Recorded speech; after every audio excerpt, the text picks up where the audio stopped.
Welcome to கிச்சனெல்லாம். இன்றைக்கி இந்த வீடியோவில் மிக்சர் எப்படி செய்யலான்னு பார்க்கலாம் வாங்க. அதுக்கு ஒரு பாத்திரத்தில் கொஞ்சமாக தண்ணி, உப்பை சேர்த்து அது கரைச்சி வச்சுக்கோங்க. அது கூடயே ஒரு கப் அளவு கடலை மாவு, மஞ்சள் தூள், பேக்கிங் சோடா, தேவையான அளவு சில்லி பவுடர், அரை கப் அளவு அரிசி மாவு, இது எல்லாத்தையும் மிக்ஸ் பண்ணிக்கோங்க.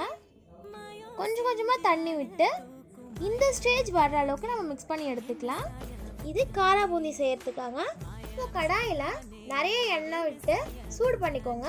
இப்போ அதுக்குள்ளே நம்ம இப்போ மிக்சருக்கு தேவையான மாவை நம்ம செஞ்சு எடுத்துக்கலாம். இப்போ அதுக்கு ஒரு பவுலில் கொஞ்சமாக தண்ணி, ஒரு ஸ்பூன் சில்லி பவுடர், ஒரு கப் அளவு அரிசி மாவு, அரை கப் அளவு கடலை மாவு, கொஞ்சமாக பெருங்காயம், இது கூட கொஞ்சமாக சூடு பண்ண எண்ணெய் நம்ம சேர்த்துக்கலாம்.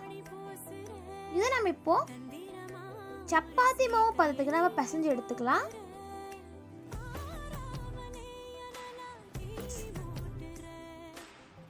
இப்போ நம்ம காரா பூந்தி நம்ம செஞ்சு எடுத்துக்கலாம். இதுல நம்ம இப்போ மிக்சருக்கு செஞ்சு வச்ச மாவை இடியாப்ப குழல்ல நம்ம இதை புழிஞ்சு எடுத்துக்கலாம்.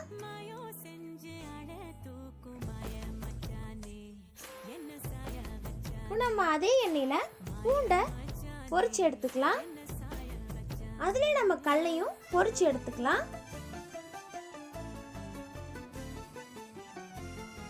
அதுல கொஞ்சமா அவலும் சேர்த்து பொரிச்சு எடுத்துக்கோங்க.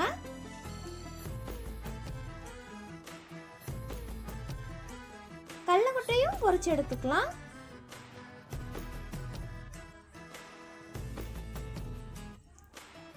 கருவேப்பிலை தழையும் பொரிச்சு எடுத்துக்கலாம். இது கூட கொஞ்சமா சில்லி பவுடர், கொஞ்சமா உப்பு, நம்ம செஞ்சு வச்சிருந்த காரா பூந்தியும் அந்த மிக்சரும் நம்ம சேர்த்து மிக்ஸ் பண்ணி எடுத்துக்கலாம். அவ்வளோதான், நம்மளுடைய மிக்சர் ரெடி. இந்த வீடியோ உங்களுக்கு பிடிச்சிருந்துச்சுன்னா நம்ம சேனலை மறக்காம சப்ஸ்கிரைப் பண்ணிடுங்க.